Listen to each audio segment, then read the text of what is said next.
And Africa is in my hair, and in my feet, in my body. I'm African woman. All that we have is music. The pyramid is the greatest house on the planet Earth. Our ancestors are great. God was also female, not only male, right? It's the best thing to be is a singer. Yes. Les Nubians. One, two. Sweetest style. The legendary. The Nubians. I'm Special K, and I'm here with Les Nubians. And we're going to talk about their past, the present, and the future. Their music, the culture, and the art.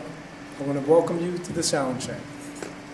Ladies, it's been years. I'm not going to go too far back as far as numbers, but let's take it from the beginning. Sure. How we met, how this whole thing came about, how you guys got together. Tell them so they can get caught up. Well, so we're sisters. Sisters from actually France and Cameroon. And we started singing together, I guess very early, doing shows at home and all of that. But it started getting really professional in, I say, 1994, 1995. This is where we started like really to perform as a vocal group, a cappella. At that time we had no names. It was Helen and Celia. And then we called ourselves the Nubian Sisters. And then it was Nubian Sis. And then it was Les Nubians. And well, we got the chance to be proposed a record deal in the late 90s. So we released Princess Nubian in 1998. Our first album. Our first album. And at that time we really wanted to bring to France a different music, a different flavor, because we couldn't see ourselves in the media world. If at that time you were black in France, you were doing either world music or you were doing hip-hop music, you were a rapper. There were really nothing in between, and we're like, damn, there's a lack of music there. And we were listening to all that Afropean sound before us, Sade and Desiree and Omar and all those artists, and we were definitely into that Afropean soul. And we were like, okay, how can we do that music we love speaking French? Because for us it was very important to carry a message in our own language.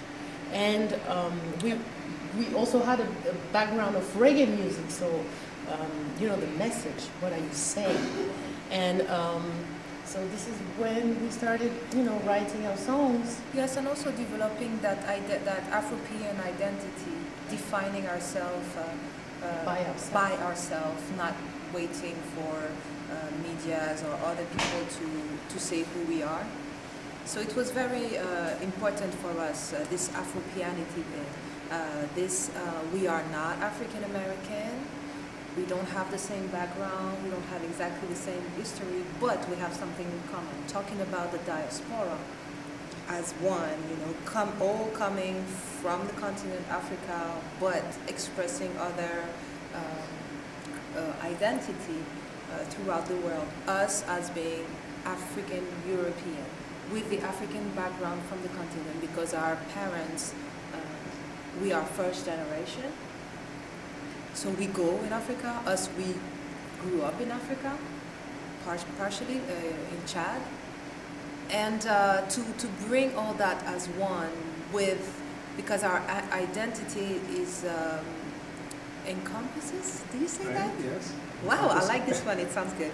Encompasses by the continent, direct, so the traditional culture, but also the modern culture, the modern African culture that we listen to in nightclubs and everything, but also the Caribbeans with the zouk, the compa, and all those music, the reggae, and of course the African Americans who brought us all the jazz, the funk, and the soul, and also the research.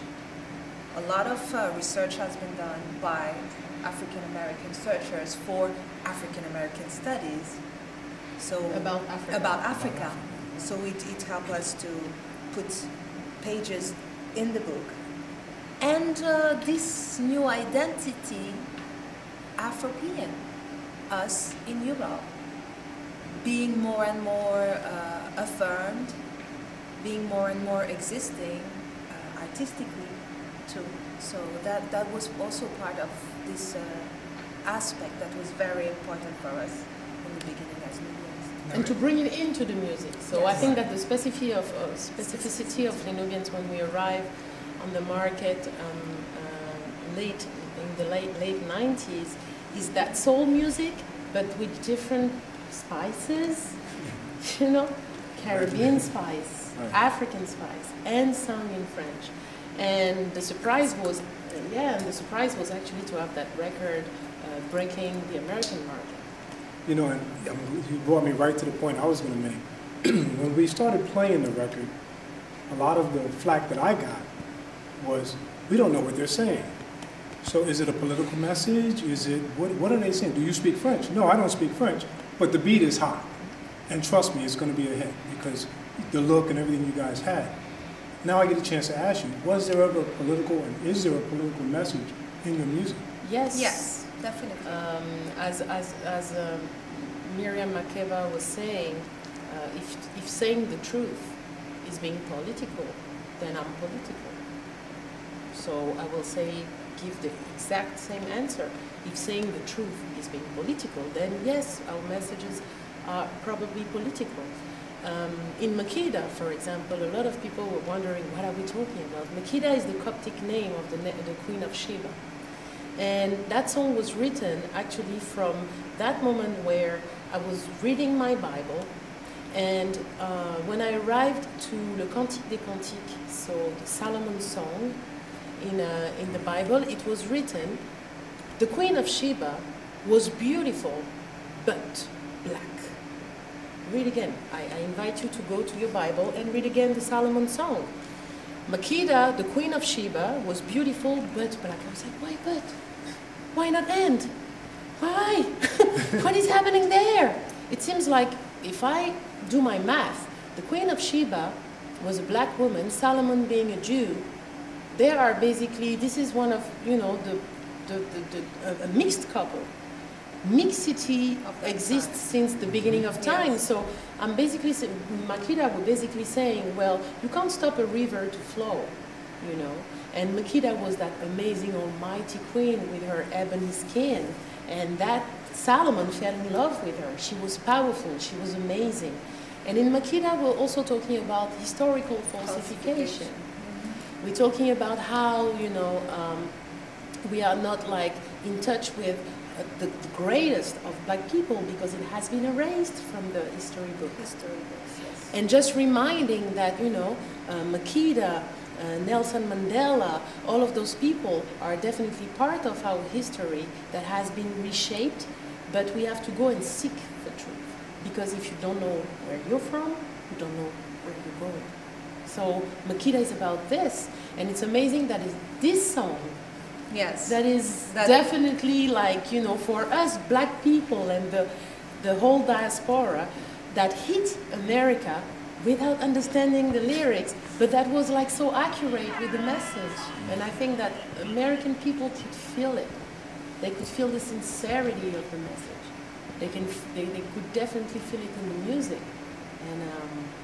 And the funny thing too, funny fact, is that when the record company heard that it was doing well in America, they asked us to record a version of Makeda in English. And we did. Yeah. We did that showcase in Atlanta, actually, where we started singing Makeda in French. The audience, no, in English. In English, sorry, in English. The audience were lost. Lost. They were looking at us like, what is that? We had like to pull up selector, bring the music back, music, and then we sang in French. The whole crowd was like, wow! So we were like, okay, never again. We will never try to, you know. And that's the beauty of it, you know. Like I told you when I called you, I said, I just saw you guys on TV. And it was like an art show. It was an exhibit of art on the stage. And, you know, I've been in the game. I've seen the hip-hoppers. I've seen the Aretha Franklins and all of them, but the show that you guys bring, because you bring the disparity of all of this culture, it's different. And even not knowing the words, I'm looking at the audience on a television screen, and they're at this, you know, cinema of, you know, fantasy, watching you guys perform. And I think that's the beauty that you guys bring to the music.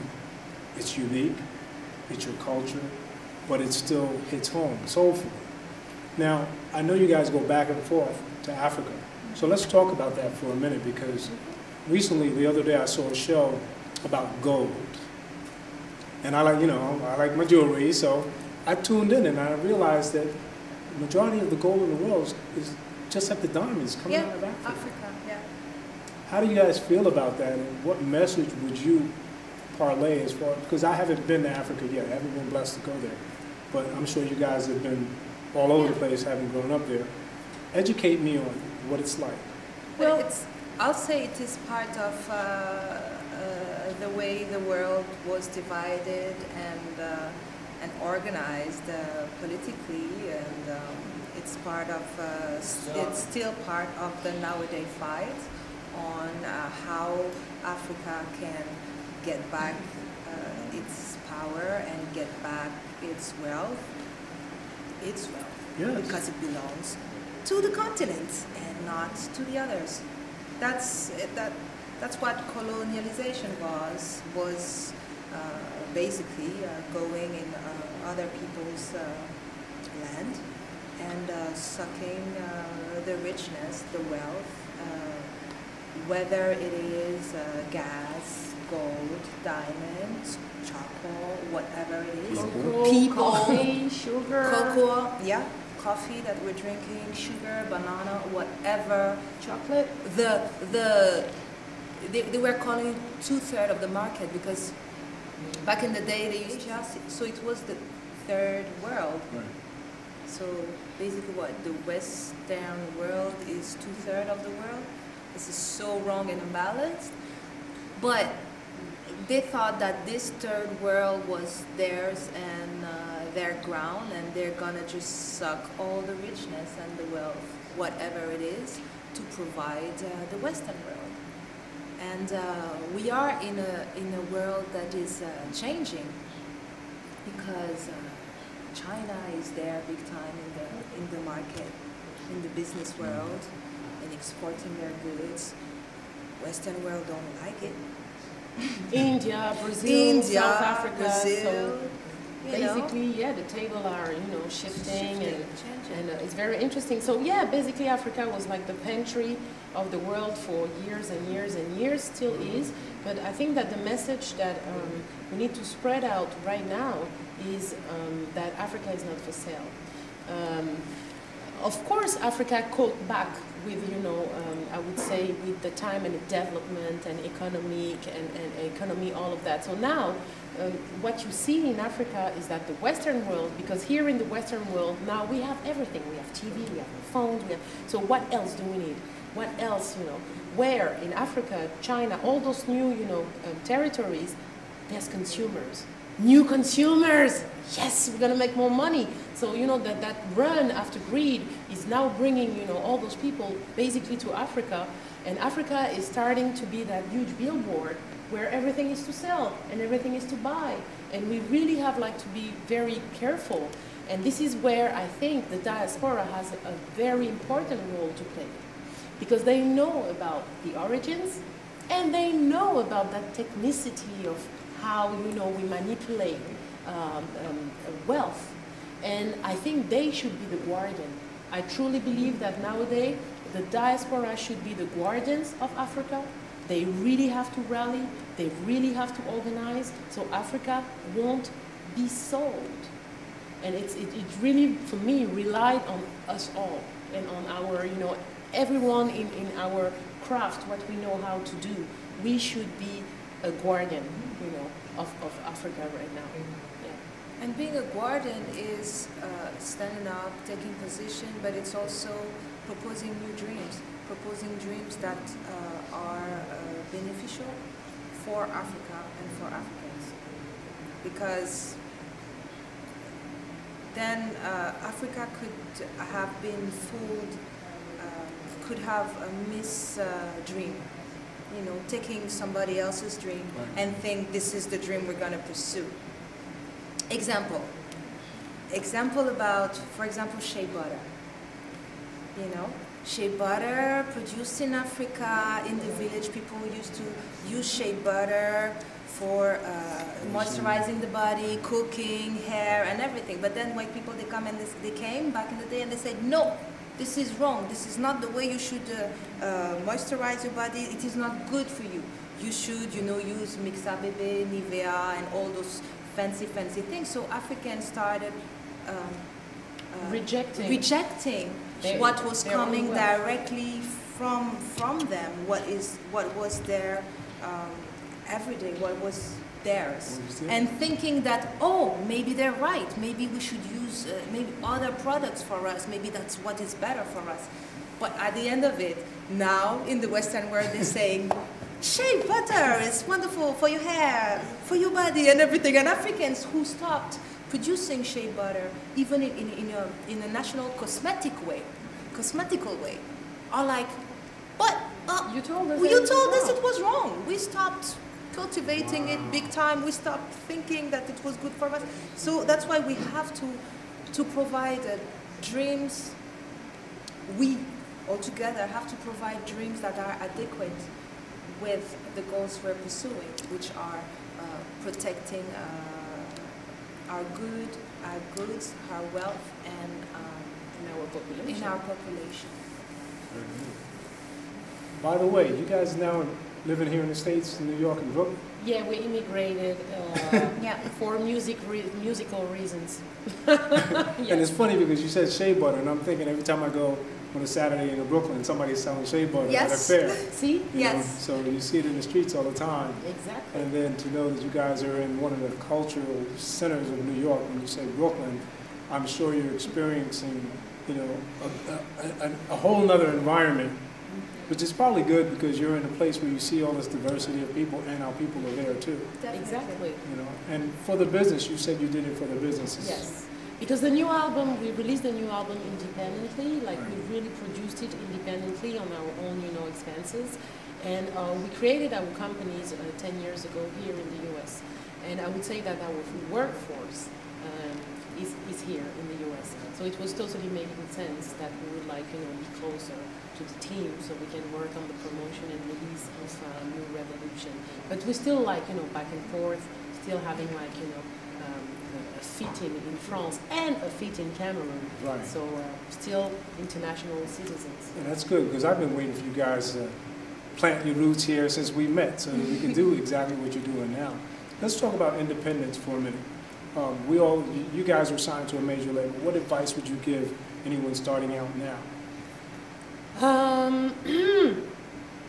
The whole music business is changing right now. I would say, well, I will take two cases.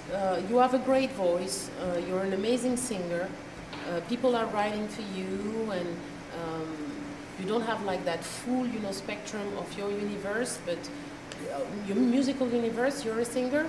I still believe that going to a major company is a good thing. Because they will push you, because they will give you what you don't have. They will give you that musical universe that you want to build. They're going to supply you all of this. Now, let's take another case. You are an artist, you have a very singular music and world. You have your own, I would say, imaginary. And more than that, because you're so precise on what you do, your genre and everything, you basically have your own marketing plan ready. Because you're singular. And you know how to develop, actually how to, not develop, but how to create material to be used to promote yourself. Stay independent. And you know, they're very well put because you guys, like I said, you've been on both sides. I've always pushed for independence, you know, and the technology now has made it so much better for those that are independent. Yeah. Because as you said, once you get a team around you, you don't need a huge team. Definitely. You can maintain control, you can set your prices, you can set your world, and exactly. you can target your audience. Exactly. So if you take the first case of the, let's say, young lady who can sing, she goes to a label, they're probably going to push her for a 360 deal and take everything. Yeah. You know, so she becomes an actress.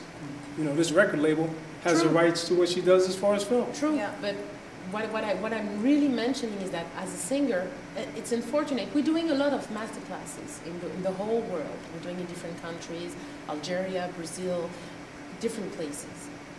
It's unfortunate to realize that a lot of vocalists have no house. When I'm saying when they have no house is that they can sing everything and another. Like they're really like, and it's hard for them to define who they are. So as you don't know how to define who you are, you can't, it's very hard for you to pick up then the right team for yourself because you don't know what you want. And the only people who will be able like to put you in the track that will fit you or not, then you see with your individuality, is still like a professional and organized business. So it will be a label or a major company. But if you, again, like have everything planned and ready, go for independent.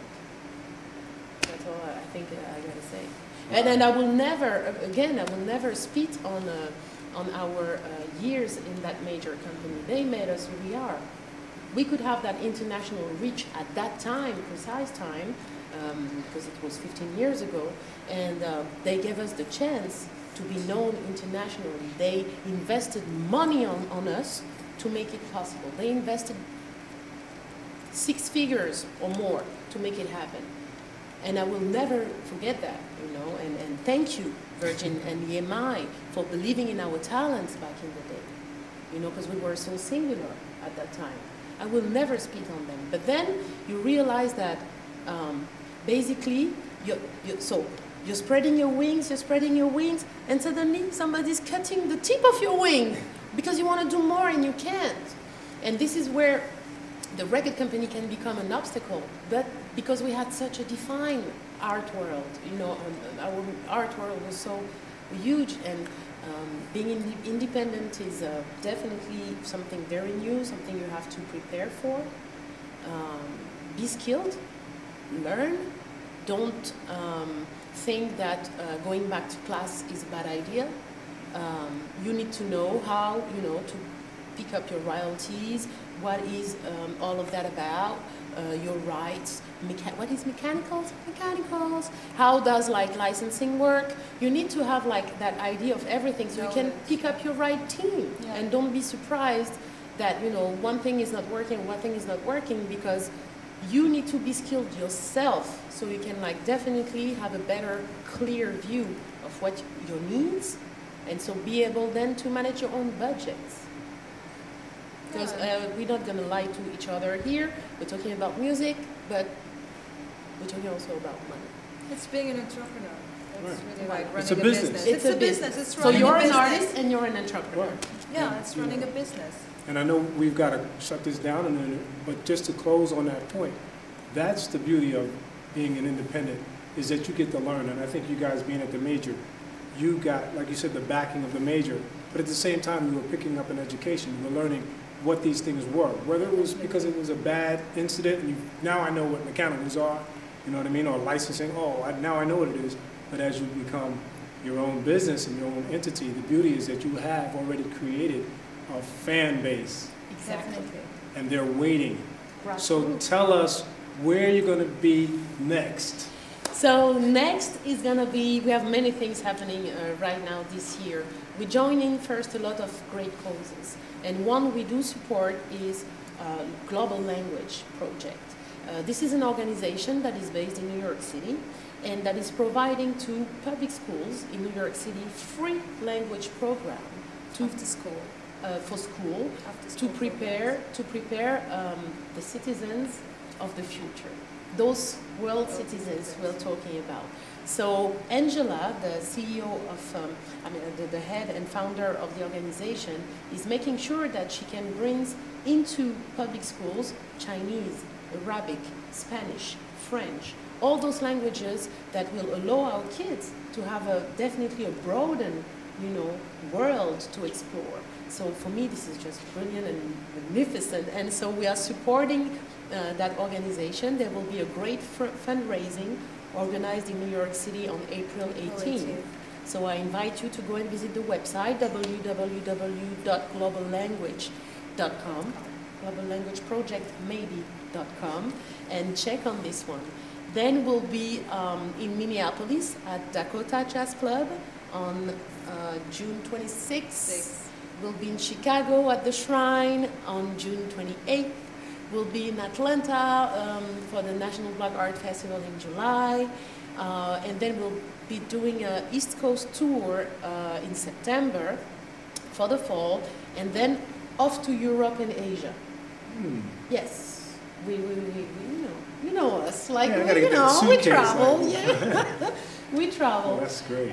The album is still, we're still promoting it. There will be a new video for the fall. And we're working on remixes and all of that too. So to give also, some good musical food to DJs and everyone. And what else can I tell you? Album available. Yeah. Nubians.com.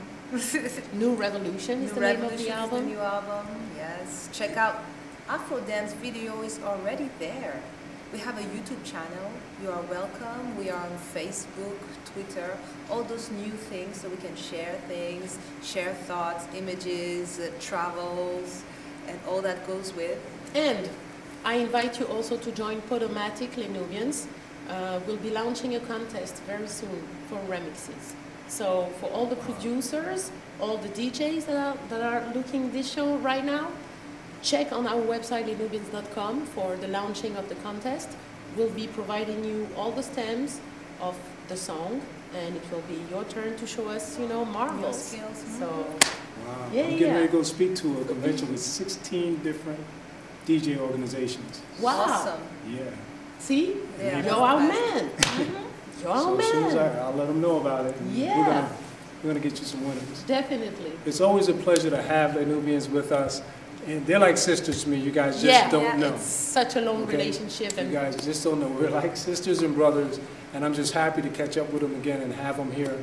Not only to showcase their music and the culture, but just to be in the house with us. So I want to thank you guys. thank you, Thank you, Kenneth. Special Okay. K. And you got our support. So everybody, please go to the website, check them out, you go to our website. We're going to put all the links up and all the pictures and all the footage and everything. And buy the record. Buy every album they ever put out. You won't be upset. Trust me. All right? Thank you. I want to thank you guys. Any last words? Merci beaucoup. See you soon. It was a pleasure. Love. Yeah. I just have one word, love. Everything relies on love. Love for yourself first, every morning when you wake up. Love for the first person you meet in the street. And love for the last person you meet in your day. It will change your whole life.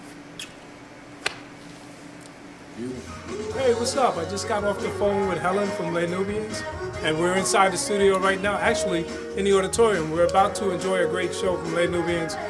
Checked out the interview a little earlier. Now you get to get a taste of what they seem like live in concert.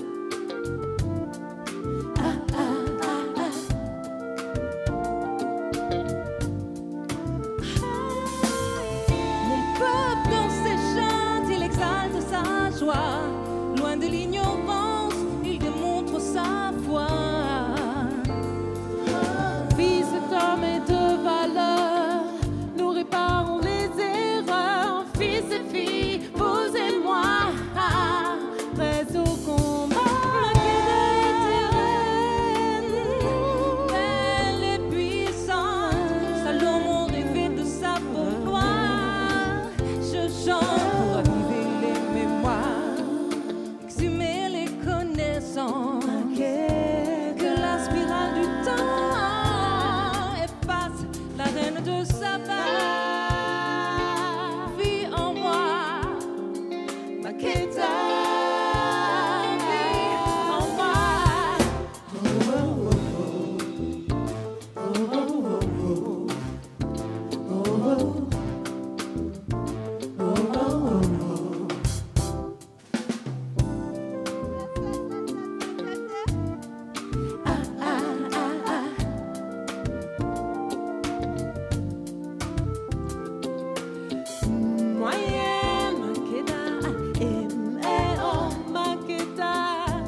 Soundcheck. I'm Special K, and on behalf of Soundcheck, we'd like to thank Tiger Style Productions for helping us put this all together. Hi, we're actually very big fans. We've been fans since the first album, and when we finally had a chance to see you guys in our backyard, which was actually kind of really surprising. We didn't even know, I just heard it on the radio and I looked it up, and we just had to buy tickets to see it tonight. The concert is great, and looking forward to listening to the CD on the way home, and hopefully enjoy more music from you guys in the future. And yes, I have visited Africa. It is very beautiful, and we plan to go back and take the kids back along with us. I thought it was great, outstanding. We need to have more shows like this here. They were fabulous. Although I like the background lady, she was really wonderful for me. But go Les Nubians. How do you enjoy the show? I always loved Les Nubians. I've been following them since they came out. Is this the first time you've seen them? Yes, it is. The first time I've seen them live, but I have their CDs. Very good. So you enjoyed the show, huh? All right, great. Thank you. All right, pleasure. So you tell me anything you feel about Les Nubians? Awesome show. Been a fan for 15 years, and it's amazing as always. And you're from Canada? Yes. Yeah, so it's pretty cool. It's like being at home. It did give you that it brings feeling, me right? back the feeling of being at home. So, yeah. So you enjoyed the show? Absolutely. Thank you. Thank you.